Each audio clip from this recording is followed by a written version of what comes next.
Hey guys, your girl Tina here with the April 25th update for the Planner HGC 2024, where lessons have been learned, starting with when you tell your child to water the green stalks, make sure she remembers there's a green stalk in the house.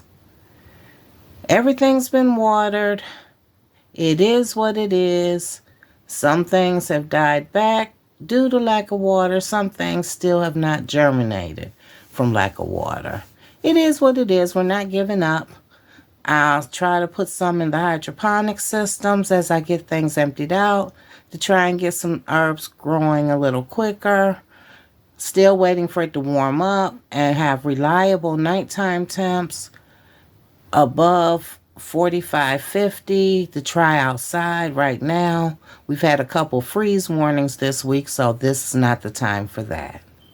So now let's see what's been growing on.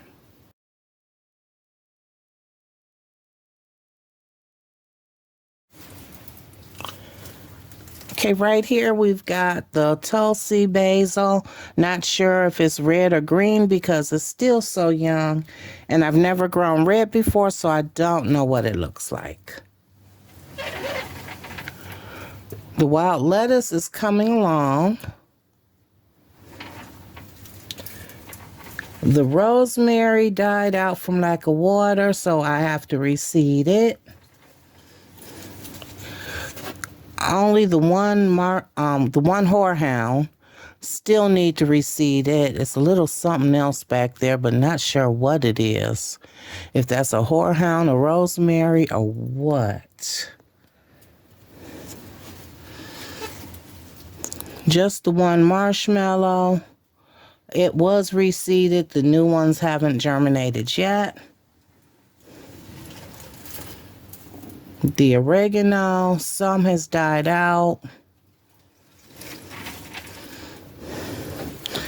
Nothing yet on sage. The green mountain tea mint. Nothing for King of Bitters yet. The self-heal is coming along nicely. The fenugreek is doing well. What little has come up. Nothing on plantain. And like I said, nothing with the sage. And that's it so far for what's been growing on with the herb challenge. See you for the next update, hopefully with a lot better news and a lot more germination. Bye-bye now.